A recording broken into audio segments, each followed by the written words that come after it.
नमस्ते दोस्तों, क्या आप भी सोच रहे हैं अपने बच्चों के फी के लिए फ्यूचर में पैसा कहां से लाएंगे? यह एक पेरेंट्स की सबसे बड़ी फिक्र है आज के डेट में। बच्चों का फ्यूचर सिक्योर करना हर माता पिता का सपना होता है, पर एक सच्चाई यह भी है कि पढ़ाई का खर्च हर दिन हर साल बढ़ता ही जा रहा है। अगर हम आज प्लान नहीं करते हैं तो कल यह खर्च एक बोझ बन सकता है। चलिए आपको एक इंटरेस्टिंग टॉपिक पे बात करते हैं। आज अगर किसी इंजीनियरिंग या मेडिकल डिग्री की फी 10 लाख रुपए है तो आपको क्या लगता है कि अगले 12 साल में उस फी कितनी हो जाएगी? वो मिनिमम 40 लाख या उससे ऊपर भी जा सकती है। यह है एजुकेशन इन्फ्लेशन, एक साइलेंट फाइनेंशियल थ्रेट जो हमारे सपनों को चुपके से महंगा बना रहा है। पर टेंशन मत लीजिए, मैं हूं आपका दोस्त अंकुर। आज इस वीडियो में हम लोग डिस्कस करेंगे एजुकेशन इन्फ्लेशन के बारे में और उससे कैसे बचें। कौन से इन्वेस्टमेंट आपको लॉन्ग टर्म में फाइनेंशियल स्टेबिलिटी दे सकते हैं। तो बने रहिए एंड तक, क्योंकि एक सही प्लानिंग आपके बच्चों का सपना पूरा कर सकता है। तो मेरा नाम है अंकुर और आप देख रहे हैं वेल्थ एश्योर। चलिए शुरू करते हैं। एजुकेशन इन्फ्लेशन का मतलब क्या होता है? एजुकेशन इन्फ्लेशन का मतलब है पढ़ाई का खर्च दूसरे खर्चों के मुकाबले ज्यादा स्पीड में क्यों बढ़ रहा है।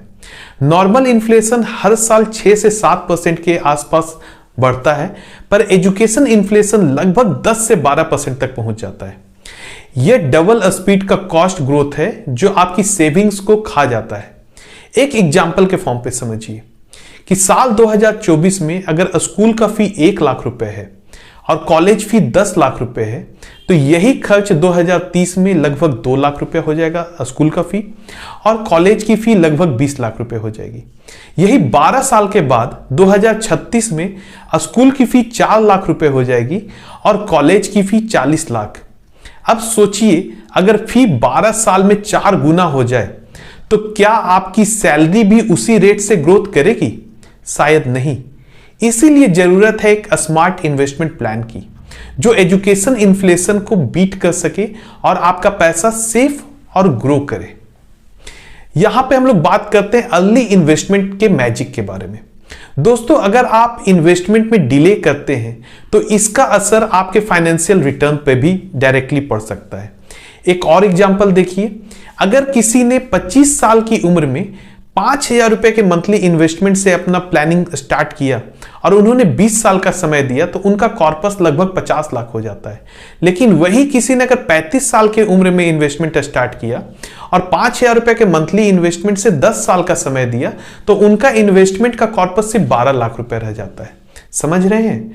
अगर आप 10 साल लेट शुरू कर रहे हैं तो आपका पैसा 4 गुना से कम हो जाता है।